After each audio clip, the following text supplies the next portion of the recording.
Hello children, welcome to AIMS India's online classes. This is biology session. We are discussing body movements, locomotion and movement. So children, we do different activities for which we will move from place to place, we will change our position, we will change our posture, isn't it? So change in the body position is known as movement. The movements which result in change of place are known as locomotion. So two things, one is movement, second one is locomotion. What is movement? Change in the body position is known as movement. The movements which result in change of place are known as locomotion. Okay, what are our locomotory organs? Limbs, isn't it? So in this lesson we are going to discuss about the body movements in different organisms. Are you ready children? Let us proceed. So this lesson we are going to learn everything by the activities. Okay, now sit absolutely still. Observe the movements taking place in your body. You must be blinking your eyes time to time, isn't it? Next, observe the movements in your body as you breathe. There are so many movements that happen in your. So if you observe yourself, in our bodies so many movements happen. When you are writing in your notebook, which part of the body are you moving? Which part of your body you are moving? Or when you turn and look at your friend, which part of your body you are moving? Okay, when you are writing in the notebook, you are moving your fingers, okay, you are moving your eyes, you are looking into another book or onto the blackboard, isn't it? So many movements are taking place. Or when you want to see your friend aside or backside, you will turn your body. Okay, these are all come under movements. So different parts of your body move while you remain at the same place. The above examples which we are discussing, you are sitting at one place only, but different parts of your body move, isn't it? You also move from one place to another. You get up and you go to your teacher or to the school compound or go home after school, isn't it? There is a displacement. You will change your position, change your place. Okay? So you walk, you run, you skip, jump and move from place to place. In order to move from place to place, these are the activities we perform. Either you may walk, if it is somewhat far away you may run, depending upon the necessity. Okay, and when you are doing any exercises, you will skipping, jumping. Okay, these all help from place to place, to move from place to place. So let us see how animals move from place to place. So walk, run, fly, jump, creep, crawl, slither and swim. These are only a few of the ways in which animals move from one place to another, isn't it? Why are there so many differences in the way that animals move from place to place? Why? Why is it that many animals walk while a snake slithers or crawls and a fish swims. So when you compare the different animals, okay, there are so many ways, different ways. Why? Because their habit means their habitat, the place where they are living, their necessities, their requirements vary from animal to animal.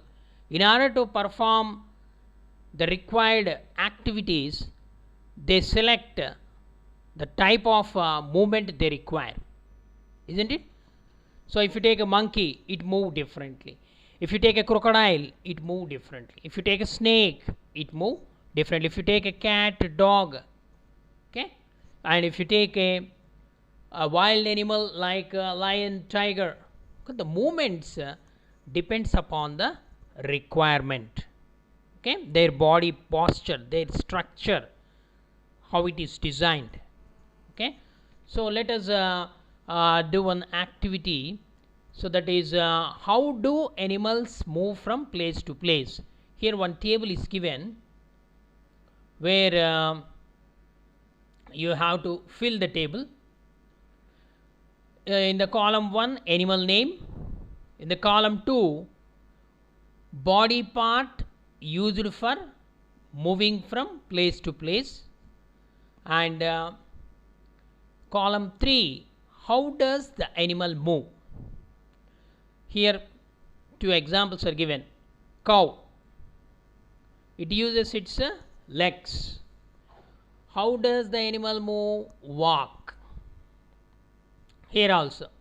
Next, humans, same, we use legs.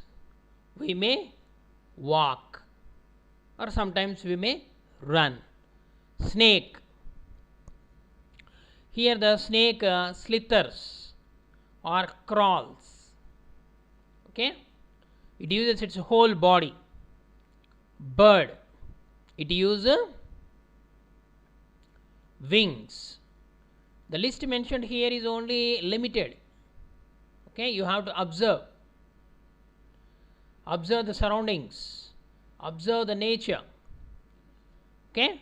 It uses wings and it will, what is that movement? The movement is called flying.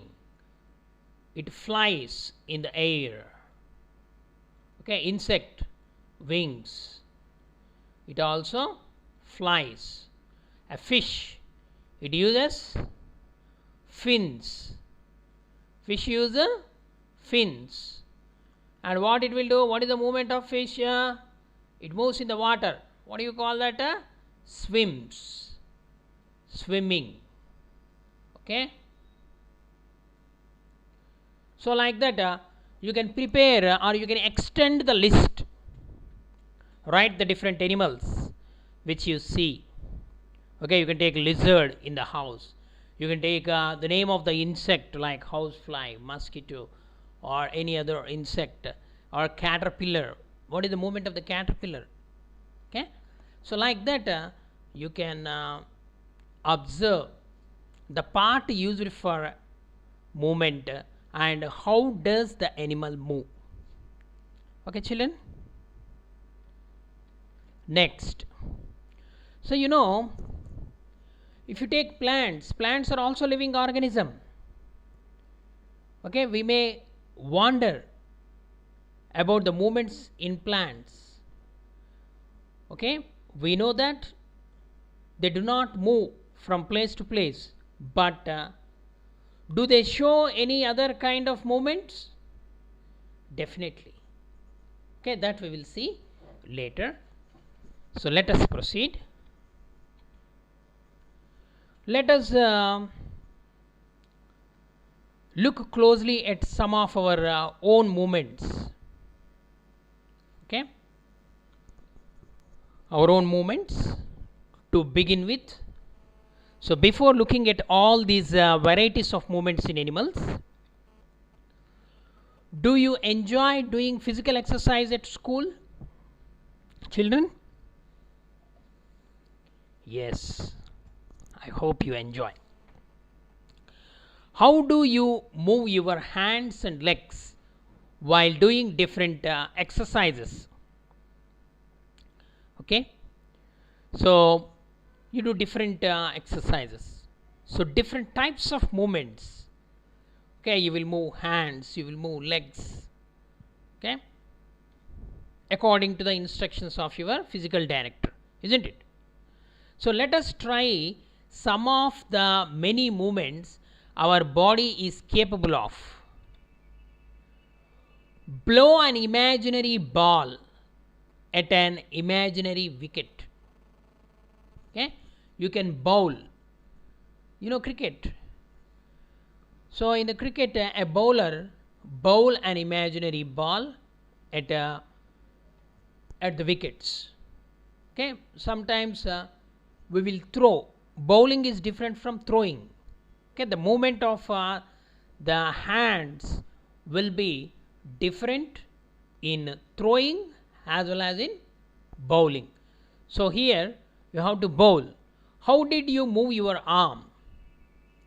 Did you rotate it at the shoulder in a circular movement, or did your shoulder also move?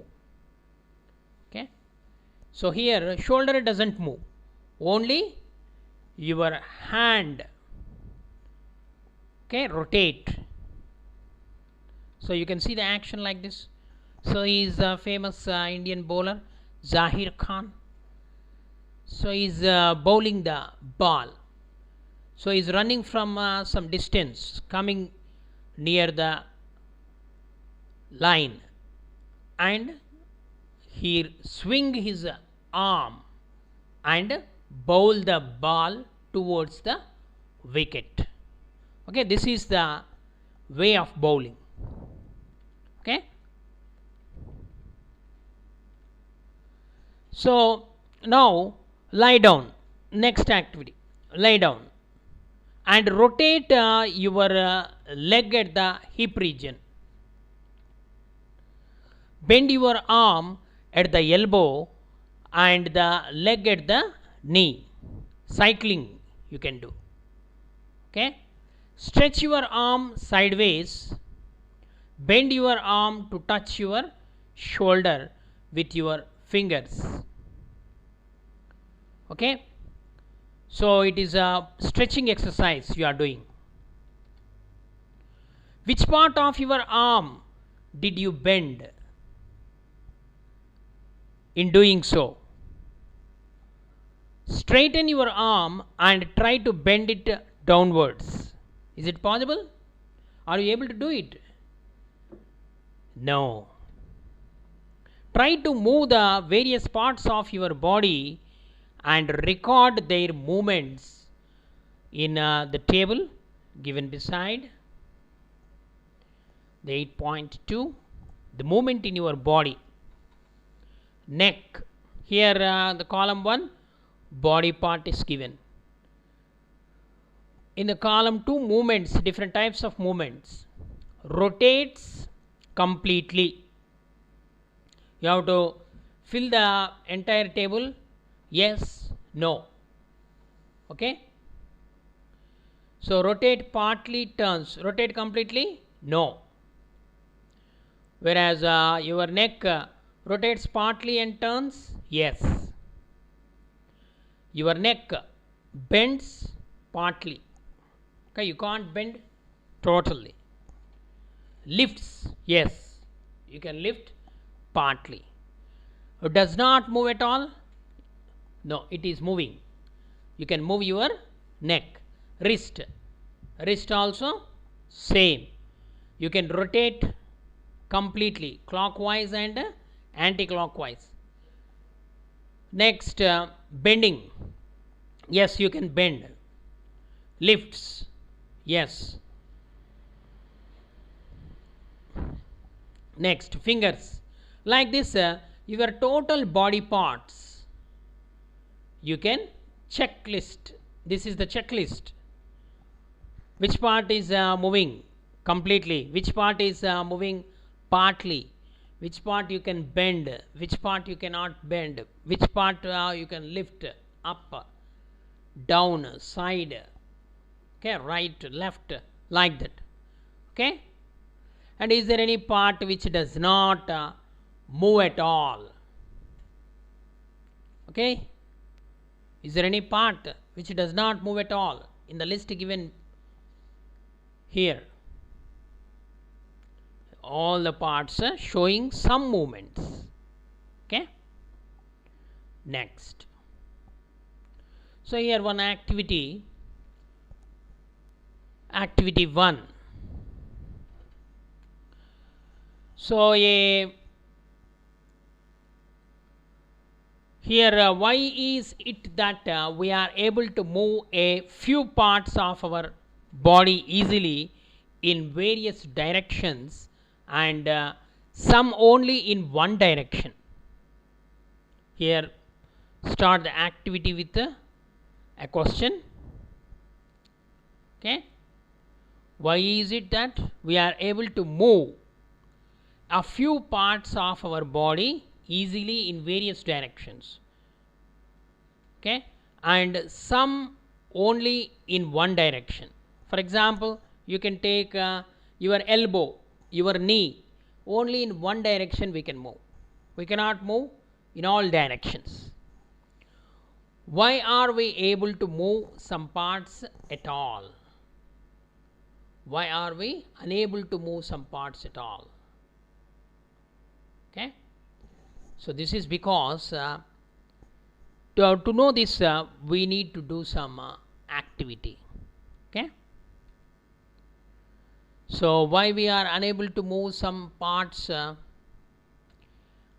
all? So here this is a simple activity. Place a scale lengthwise on your arm so that your elbow is in the center. So here your elbow is in the center. Okay, ask your friend to tie the scale and your arm together. Here scale and arm tied with a rope. So now try to bend your elbow. Are you able to do it? Can you able to bend? No. Okay,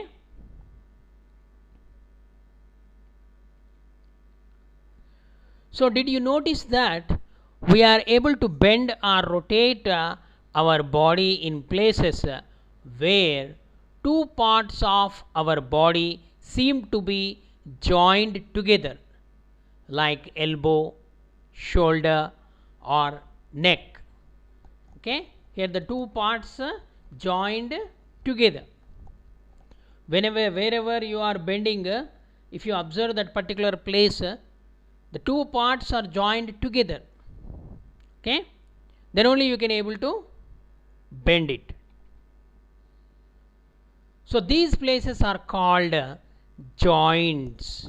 Okay, what do you call these places? Joints. Joint means a place where two bones are attached. Okay, can you name more such joints? If our body has no joints, do you think it would be possible for us to move in any way at all? No, isn't it? So if there are no joints, there is no movement. Okay, so a joint means the place where two bones joined together, connected each other. Okay, it is called a joint. So what exactly is joined together at these joints?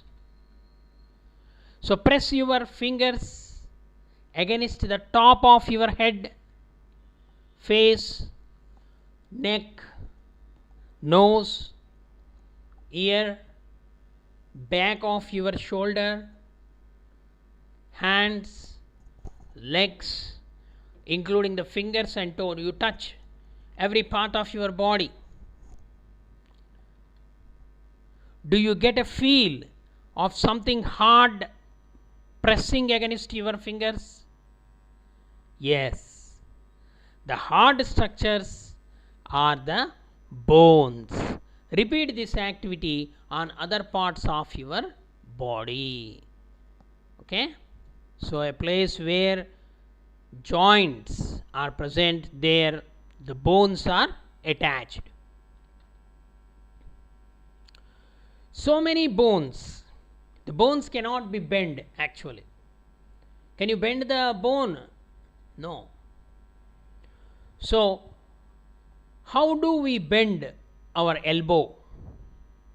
It is not one long bone from the upper arm to our wrist. Okay, it is having a bunch of bones, a group of bones. Okay, so the activity is continuing. It is the different bones joined together at the elbow. Similarly, there are many bones present in each part of the body. We can bend or move our body only at those points where bones meet. Okay, the place where these bones meet is called a joint. There are different types of joints in our body to help us to carry out different movements and activities. Let us learn about some of them. So here you can see this is the skeleton of our body where you find different joints, okay, which are capable of movement. Okay, so here in the neck region a joint that is called pivot joint. In the shoulder region, ball and socket joint. Okay, in the wrist region, ellipsoidal or gliding joint.